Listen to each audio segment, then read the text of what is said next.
सुखदेव शर्मा जी, हमारे कर्मा जी, सभी बंधु और हमारे परम श्रद्धेय आचार्य पंडित नरेंद्र शर्मा जी,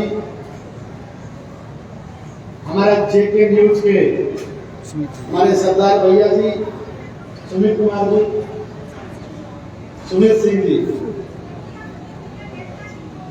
पीर पंजाब की ओर से विक्की जी, हमारे अमर उजाला से विनोद शर्मा जी, सभी मीडिया के प्रभारी एवं इस क्षेत्र के शासन प्रशासन सबका सहयोग आप सबको बार बार मिलता है।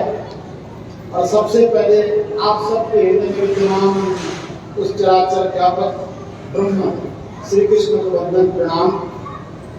मेरी माताएं, बहनों, बंधु बांधव,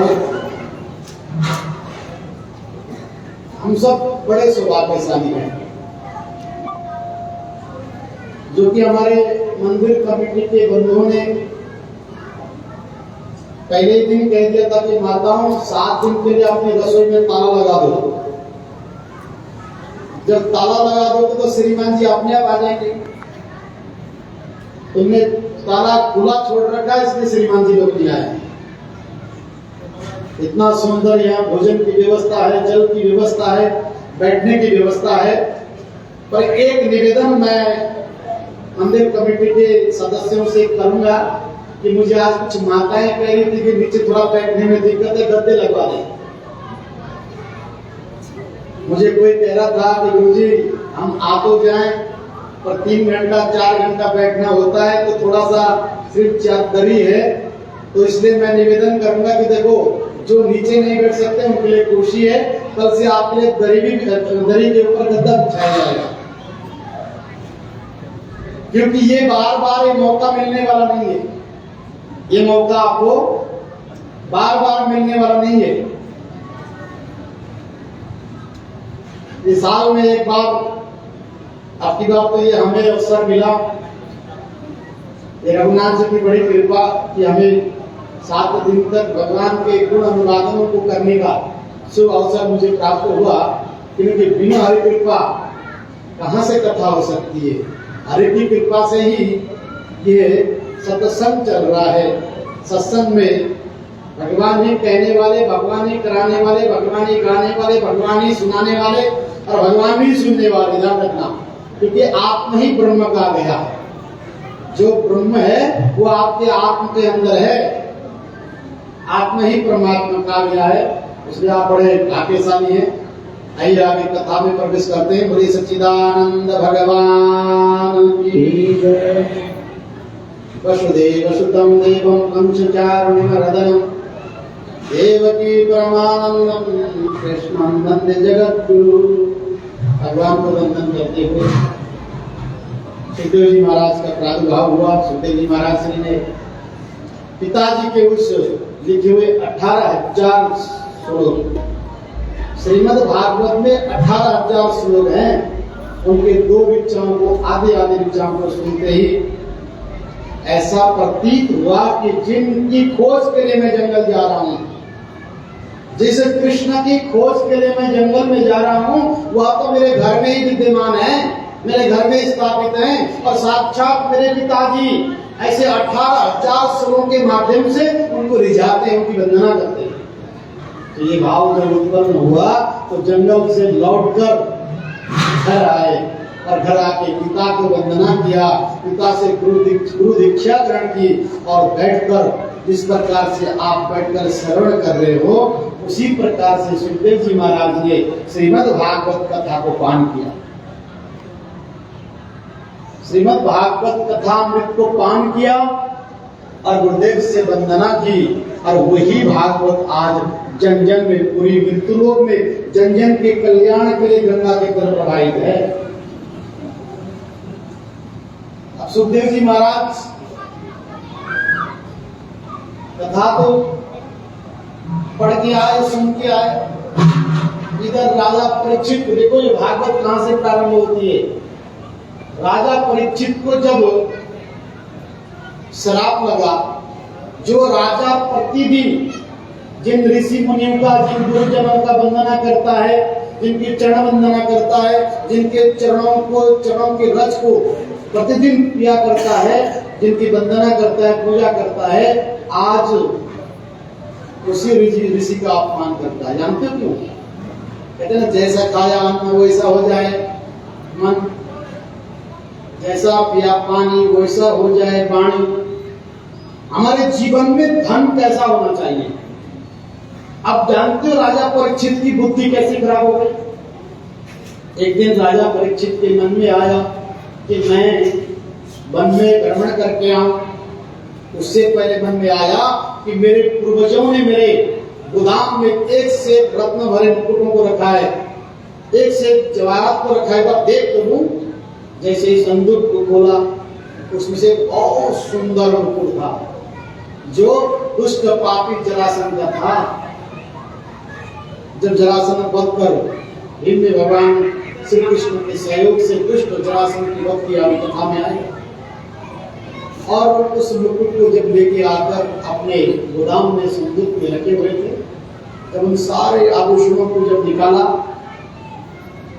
तो उनमें से मन आया कि आज इस मुकुट को मैं पहनकर। आप लोग बहुत सारे आभूषण बना के रखते हो ना, रखते हो कि नहीं रखते हो? किसी दिन कौन सा आभूषण पहनते हो, किस दिन कौन सा आभूषण। देखो हम भी पहनते हैं, हम बस रुद्राक्ष में पहनते हैं। तुम लोग बड़े सुंदर सुंदर डिजाइन बना के पहनते हो, प्रकृति है। क्योंकि जानते हो कि रुद्राक्ष में हमने क्यों पहना है? सोने में रुद्राक्ष क्यों पहना? जानते हो? क्योंकि सुवर्ण श्री शक्ति के समान है। सुवर्ण को शक्ति माना है, साक्षात शक्ति माना है, हिरण्य माना है, और रुद्राक्ष को साक्षात शिव माना है। इसका शिव शक्ति का प्रतीक है, इसलिए रुद्राक्ष को सुवर्ण में पहनना चाहिए, तुलसी को रजत में, चांदी में पहनना चाहिए, तुलसी को चांदी के तार में पोए के पहनना चाहिए, और रुद्राक्ष को सुवर्ण के तार में पोकर पहनना चाहिए। क्योंकि आपको मालूम है, जब भगवान राम जी ने यज्ञ किया था तो सीता जी का वनवास हो गया था। तो जब राम जी ने यज्ञ करना था तो सीता जी की सुवर्ण प्रतिमा बनाकर तब यज्ञ पूर्ण किया था, मालूम है ना? क्योंकि साक्षात सुवर्ण को शक्ति के रूप में, श्री के रूप में माना गया है।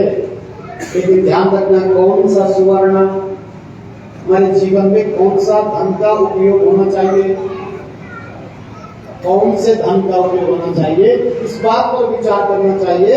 यदि सत्कर्मों से कमाया हुआ धन है, यदि आपके परिश्रम से कमाया हुआ धन है, तो समझना कि आपकी बुद्धि कभी भी विपरीत नहीं जाएगी।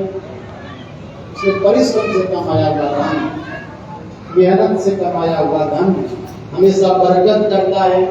आज राजा परीक्षित को लगा कि मैं मेरे पूर्वजों द्वारा संग्रह किया हुआ उन आभूषणों को देखूं। जब उनमें से एक आभूषण देखा, बहुत सुंदर एक मुकुट, बहुत सुंदर हीरे मोतियों से जवाहर था, उसको उठाकर अपने मस्तक में धारण किया और कहा कि आज मैं जंगल में खेत करूंगा। जंगल में भ्रमण करने के लिए जब चले, भ्रमण करते करते करते गर्मी थी, बड़ा प्यास लगा तो सामने आतंग ऋषि का बहुत सुंदर कुटिया, उस कुटिया में ऋषि समाधिस्थ थे, और उनके पुत्र श्री ऋषि सामने नदी में स्नान कर रहे थे अपने सखाओं के साथ। तब ऋषि के जैसे कुटिया में परीक्षित ने प्रवेश किया, और परीक्षित ने कहा, ये राजा, वो तो राजा है, देखो राजा तो राष्ट्र का मालिक है, और वो किसी से भी कोई आदेश कर सकता है।